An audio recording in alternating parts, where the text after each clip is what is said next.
Hello guys, welcome to my channel. कल के दिन में हमने स्टॉक टॉक सेशन 2 किया था, जिसके अंदर हमने लगभग जो मैंने यहाँ पे स्टॉक्स रखे हैं मोर देन 20 स्टॉक्स 25 स्टॉक्स हमने इसके अंदर कवर किए हैं। एंड में हमें कुछ दिक्कत आई टेक्निकली नेटवर्क का एरर आया है बिकॉज मुंबई में बहुत ही ज़्यादा हैवी रेन हो रहा है। इसकी वजह से इंटरप्शन हुआ।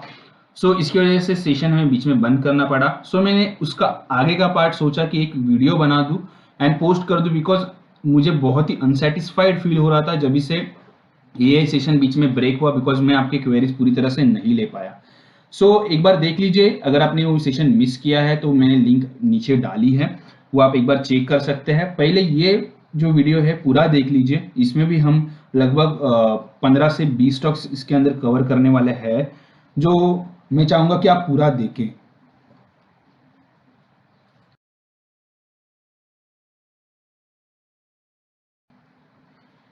आज के दिन में जो पहला स्टॉक मैं यहाँ पे कवर करने के लिए जा रहा हूँ, मैंने यहाँ पे देखा है रुचि सोया के अंदर बहुत सारे लोगों की पोजीशन है। सो गाइज, इसके अंदर अगर हम मूविंग एवरेज बेसिस पे देखें तो पहले ही यहाँ पे दिखा दिया था कि इधर एग्जिट आ चुका है, बट बहुत ही डिफिकल्ट है इसके अंदर निकलना बिकॉज अनलिमिटेड वॉल्यूम के साथ नीचे जा रहा है। सो अगर आपको पॉसिबल होता है तो कल के दिन में निकल सकते हैं आप। और थोड़ा समझदारी से काम करना ज़रूरी है। मुझे लगता है अगर सपोर्ट आएगा तो ये 700 लेवल के नज़दीक आना चाहिए। वैल्यूएशन कितना है, कितना अनवाइंडिंग होगा, वो देखना ज़रूरी है। अभी हम देखते हैं कि पहला स्टॉक मैं आज के दिन के लिए सेशन में मैं ले रहा हूँ। लुपिन के ऊपर मैं एक बार नज़र रखूंगा। हालांकि कल के दिन में भी हमने लुपिन कवर किया था, बट नेटवर्क का इंटरप्शन हुआ था। सो लुपिन मैं यहाँ पे कवर करने के लिए जा रहा हूँ। इस आने वाले हफ्ते के लिए लुपिन के अंदर मुझे लगता है कि वीकनेस जो है वो कंटिन्यू होगी जैसे ये 900 के नीचे निकलेगा। सो 880 के नीचे शॉर्ट है, 940 के ऊपर फ्रेश बाय है। यहाँ पे क्रूशियल सपोर्ट है 830 का एंड रेजिस्टेंस फेस होगा हमें 890 का। जैसे ये 880 के नीचे जाएगा, 890 का 900 का एक रेजिस्टेंस फेस होगा। अभी तक इसके अंदर एडीएक्स के अंदर कंफर्मेशन नहीं आया मंदी की तरफ। सो अभी आप थोड़ा इंतजार कर सकते हैं, बट फॉर एग्रेसिव ट्रेडर 880 के नीचे फ्रेश शॉर्ट है लुपिन। दूसरा जो स्टॉक है ये बहुत ही ज्यादा डिमांडेड था, बट ये कवर नहीं हो पाया, भारतीय एयरटेल। इसके अंदर मैं चाहूंगा कि 616 के ऊपर एक फ्रेश बाइंग कीजिए। अच्छा खासा मोमेंटम इसके अंदर बनेगा, जो लगभग आपको 650 660 की लेवल दिखाना चाहिए। फंडामेंटली अगर देखें तो कल के दिन में एक न्यूज आई कि भारतीय एयरटेल के अंदर एक एक्विजिशन हुआ है एंड एक सैटेलाइट कंपनी ने एक्वायर की है। अगेन देखना चाहिए उसका वैल्यू अनलॉकिंग किस प्रकार होगा और किस प्रकार हमें बेनिफिट मिलेगा। बट स्टिल भारतीय एयरटेल हमारी तरफ से बाय है। आप इसके अंदर एक जो अगर आपको नीचे के साइड में अगर आप देखेंगे तो मुझे लगता है कॉशियस रहना चाहिए। जैसे ही ये 560 की लेवल नीचे तरफ निकलता है, अल्टीमेट मुझे लगता है स्टॉप लॉस रखना चाहिए 530 का। 530 के नीचे ही जाते ही वीक हो जाएगा, प्राइस एक्शन बेसिस पे भी एंड मूविंग एवरेज बेसिस पे भी। सो अब इसके ऊपर डेफिनेटली ध्यान रखिए। ये दो तीन लेवल्स मैंने आपको क्रूशियली बता दिए है। फ्रेश बाय करना है 615 के ऊपर। अगला जो स्टॉक है एक्सेल इंडस्ट्रीज, यहाँ पे पूछा गया था। सो हम एक बार देख लेते हैं एक्सेल इंडस्ट्रीज के अंदर क्या रुझान बन रहा है। वीकली बेसिस पे एक्सेल इंडस्ट्रीज कॉशियस व्यू है मेरा यहाँ पे। मुझे लगता है अगर आपके पास ऑलरेडी है तो अभी तक ये बाइंग कंटिन्यू कीजिए। फ्रेश बाय के लिए थोड़ा आपको रुकना जरूरी है। इसके मुझे लगता है कि फ्रेश बाय करना है जैसे ये 780 के ऊपर क्लोजिंग बेसिस में निकलता है, बिकॉज वहां पे ही हमें एक रेजिस्टेंस फेस हो रहा है 780 में। सपोर्ट हमें मिल रहा है 680 का। अगर आपके पास ऑलरेडी होल्डिंग में है तो आप थोड़ा इंतजार कर सकते हैं, 680 के स्टॉप लॉस के साथ काम कर सकते हैं। इसका रीजन ये है कि दोनों भी मूविंग एवरेज मुझे दिखा रहे हैं, जो सपोर्ट है वो 680 का है। इवन एडीएक्स के अंदर भी एक क्रॉस ओवर होने के लिए है बेरिश साइड के अंदर। सो थोड़ा कॉशियस रहना जरूरी है। और फॉर एग्रेसिव ट्रेडर ये अभी भी बुलिश है मेरे तरफ से।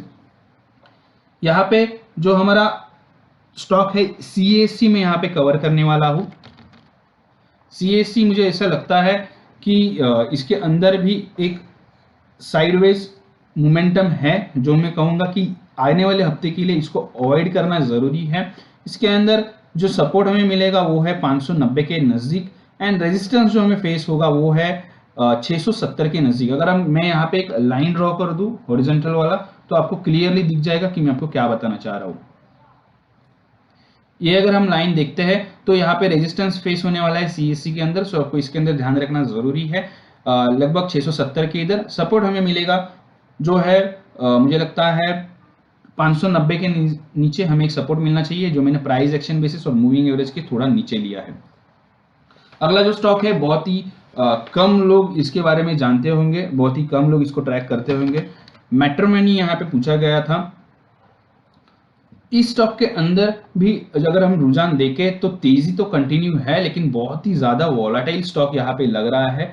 मतलब अगर हम देखें कि इसकी क्लोजिंग तो आई है 378 की, लेकिन इसका जो हाई था लास्ट वीक का ये था 440 का। सो इतनी बड़ी वॉलेटिलिटी अगर स्टॉक के अंदर होती है तो आपको संभल के ट्रेड करना जरूरी है। जैसे ही ये अपने रिस्पेक्टेड लेवल्स ब्रेक करता है, मुझे लगता है कि इसका सपोर्ट लेवल है 360 के नीचे अगर जाता है तो ये वीक हो जाएगा। 360 का एक सपोर्ट है। अपर साइड रेजिस्टेंस फेस करना चाहिए 430 और 460 के बीच में। अगेन मूविंग एवरेज के बेसिस पे अभी भी आपके पास अगर फ्रेश बाय है तो आप इसके साथ कंटिन्यू रह सकते हैं। मेरे तरफ से बुलिश व्यू इसके ऊपर बन रहा है, लेकिन फ्रेश बाइंग के लिए अगले हफ्ते में मेरे पास कोई भी रुझान इसमें से निकल के नहीं आ रहा है, बिकॉज एडीएक्स ऑलरेडी बहुत ही अच्छा मोमेंटम दिखा रहा है। अगला जो स्टॉक है सीमेंट्स इंडिया, ये भी स्टॉक्स के बारे में सब लोग इंटरेस्ट दिखा रहे हैं। ये भी स्टॉक अभी बुलिश रडार के अंदर आ रहा है। अगर प्राइस एक्शन के बेसिस पे मैं देखूं तो यहाँ पे डेफिनेटली एक अच्छा मोमेंटम गेन होने का दिखा रहा है। बट अगर लास्ट मैं फरवरी से अगर देखूं तो ये स्टॉक कभी भी अपने 21 ईएमए के ऊपर नहीं निकल पाया है। सो मुझे लगता है यहाँ पे एक अच्छा खासा रेजिस्टेंस फेस होगा। हमें रेजिस्टेंस जो फेस होगा वो है 1180 लेवल पे। 1180 से एक रेजिस्टेंस फेस होगा। ये जैसे ही ब्रेक होता है तो प्राइस एक्शन बेसिस पे हमें लगभग रेजिस्टेंस जो फेस हो सकता है, जहाँ पे मैं अभी ये लाइन ड्रॉ कर दिया है मैंने, 1300 लेवल में हमें एक रेजिस्टेंस फेस हो सकता है। सो इसके ऊपर हमें ध्यान रखना जरूरी है। 1300 से लेके 1285 एक रेंज है जिधर हमें रेजिस्टेंस फेस होगा। सीमेंट्स के अंदर सपोर्ट हमें मिलना चाहिए लगभग 1100 लेवल में और 1010 में। मुझे लगता है प्राइस एक्शन बेसिस पे अल्टीमेट सपोर्ट है, वो अगर ब्रेक होता है तो यहाँ से फ्रेश मंदी चालू होगी। आने वाले वीक के लिए मेरी तरफ से कॉशियस व्यू है। मैं इसके अंदर कोई भी बुलिश या बेरिश ट्रेंड नहीं लेना चाहता हूँ। अगर आपके पास होल्डिंग में है तो थोड़ा इसके अंदर ध्यान रख के चलिए। स्टॉक में बहुत बड़े मोमेंटम आ सकती है, एक तो डाउन साइड में, एक तो अप साइड में।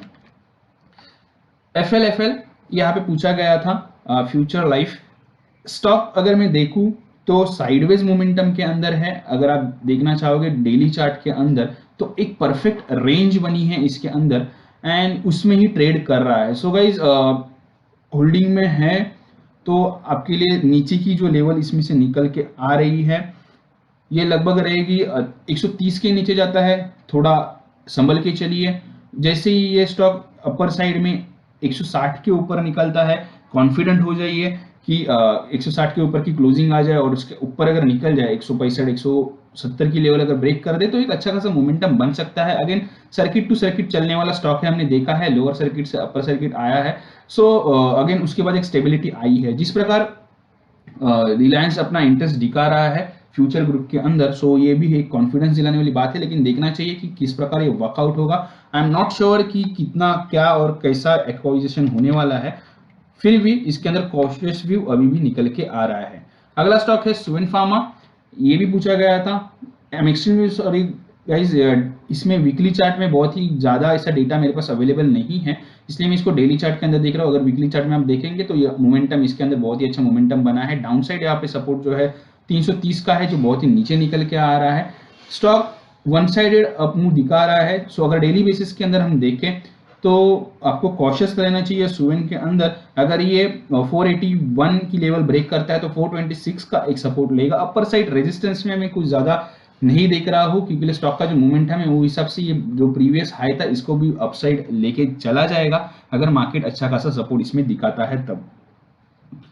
सो मेरे तरफ से ये बुलिश है, लेकिन फ्रेश बाइंग के लिए मुझे अगले हफ्ते में कोई रुझान नहीं दिख रहा है इसके अंदर। ऑलरेडी होल्डिंग में है तो ये बुलिश व्यू इसके अंदर बन रहा है। जील देखते हैं जील के अंदर क्या रुझान बन रहा है।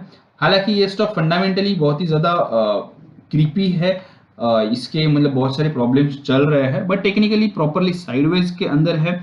सो मेरी तरफ से इसमें अवॉइड है, ना फ्रेश बाय करना है ना फ्रेश सेल करना है। मुझे लगता है पहला सपोर्ट हमें मिलेगा 168 लेवल पे एंड अपर साइड रेजिस्टेंस हम फेस करेंगे 190 के। सो इसके बीच में ये ट्रेड करना चाहिए। जैसे कि ये पिछले दिनों से अगर देखेंगे आप तो बहुत ही अच्छा इसके अंदर एक साइडवेज मोमेंटम दिख रहा है। अगर वीकली बेसिस के अंदर हम देखें तो स्टॉक जो है वो थोड़ा सा वीक है, एक रेजिस्टेंस जो उसको रिस्पेक्ट कर रहा है रेजिस्टेंस को, सो मुझे लगता है 190 का रेजिस्टेंस ये फेस करेगा आने वाले दिनों के अंदर। अभी हम देखते हैं स्ट्राइट फार्मा, स्टार के ऊपर एक बार ध्यान रखते हैं। ये स्टॉक भी अवॉइड निकल के आ रहा है, हालांकि सारे फार्मा स्टॉक जो है निगेटिव हो रहे हैं, बेरिश हो रहा है, उसी प्रकार स्ट्राइट के अंदर एक निगेटिव रुझान बन रहा है। सो ये एक क्रूशियल लेवल है स्ट्राइट के अंदर जिसके ऊपर हमें ध्यान रखना चाहिए अपर साइड में। देन मुझे लगता है स्ट्राइट के जो लेवल्स है 380 का एक इसको सपोर्ट मिलेगा, अपर साइड रेजिस्टेंस 500 में फेस करने चाहिए हम स्ट्राइट के अंदर। सो ये एक रेंज निकल के आ रही है। अगेन अगर आपके पास होल्डिंग में है बने रहिए, जैसे ही ये लेवल ब्रेक करेगा 390 380 की तो थोड़ा कॉशियस हो जाइए। एक बार निकल भी सकते हैं आप साइड के अंदर, बिकॉज चार्ट वाइज अगर हम देखें तो स्टॉक थोड़ा वीक ही है, स्टॉक में ऐसा कुछ अच्छा खासा रुझान नहीं बन रहा है। जो आना था अपसाइड वो ऑलरेडी आ चुका है। कोरोना के बाद भी अगर स्टॉक आउट परफॉर्म नहीं कर पा रहा है जिसका मतलब थोड़ी सी दिक्कत इसके अंदर है। अभी हमारा जो सेकेंड लास्ट स्टॉक है आज के दिन का वो है नेस्ले इंडिया। बड़ा स्टॉक है, इसके अंदर कॉशियस व्यू निकल के आ रहा है। इसमें हालांकि मैं मतलब पहला ऐसा मे बी फार्मा स्टॉक है जिसके अंदर मैं सेलिंग के लिए एग्रेसिव हूँ। अगर ये 16,000 लेवल के नीचे निकलता है तो हमें सेल करना चाहिए, जो दोनों भी मूविंग एवरेजेस के नीचे होगा। एंड अगर हम देखें तो ये बहुत ही अच्छा रिस्पेक्ट करता है मूविंग एवरेजेस को। हालांकि ये जो हुआ है इसको आप थोड़ा अवॉइड कर सकते हैं, बहुत ज़्यादा जिक्सा हुआ था, बट फिर भी ये मूविंग एवरेज को अच्छा खासा रुझान दिखाता है, अच्छा खासा रिस्पेक्ट करता है। हालांकि वॉलेटिलिटी ज़्यादा रहेगी बट फिर भी 16,000 के नीचे शॉर्ट की अपॉर्चुनिटी ढूंढनी चाहिए। मुझे लगता है क्रूशियल सपोर्ट है 16,300 का, अपर साइड रेजिस्टेंस फेस होना चाहिए अगले हफ्ते में 17,300 का। 17,300 के ऊपर निकलता है तो आप एक बार सोच सकते हैं फ्रेश तेजी की तरफ, आप एक बार रुझान के बारे में सोच सकते हैं। अगर आप एग्रेसिव ट्रेडर है तो उधर रुझान ले सकते हैं, नहीं तो अगर आप कंफर्मेशन ट्रेडर है तो आपको रुकना होगा 17,700 17,800 की लेवल क्रॉस होने के लिए। लास्ट जो स्टॉक मैं आज के दिन में कवर करने के लिए जा रहा हूं वो है उज्जीवन।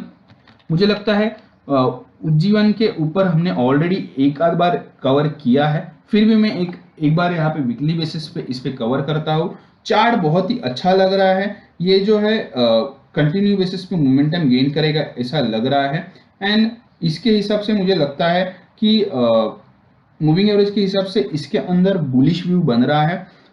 सपोर्ट हमें मिलना चाहिए 210 का, मतलब 210 का। अपर साइड रेजिस्टेंस अगले हफ्ते में फेस करना चाहिए 255 के अंदर। सो गाइज ये रुझान है इसके अंदर, प्लस एडीएक्स ने भी बहुत ही अच्छा मुझे कॉन्फिडेंस दिला रहा है, आरएसआई भी अच्छा मोमेंटम पकड़ रहा है। सो आज के दिन के भी स्टॉक्स इसके अंदर कवर हो चुके हैं। जो प्रीवियस 25 से ज्यादा जो स्टॉक्स हमने कवर किए थे, निफ्टी का अगर आपको रुझान जानना है जो प्रीवियसली मैंने कवर किया था, मतलब कल के दिन में जो स्टॉक टॉक के अंदर, उस सेशन का लिंक मैंने नीचे डाला है, अगर आपको देखना है तो वहां पे देख सकते हैं। एंड डेफिनेटली ये आपके लिए बेनिफिशियरी रहेगा। अगर आपको कुछ और दिक्कत आती है सो आप डायरेक्टली यहाँ पे कमेंट करके भी कनेक्ट कर सकते हैं, या आप व्हाट्सएप ग्रुप्स के अंदर भी क्वेरीज पूछ सकते हैं। Thank you guys, thank you to give me this opportunity. Extremely sorry for yesterday's interruption. I hope you will enjoy this and I hope you will enjoy next trading week.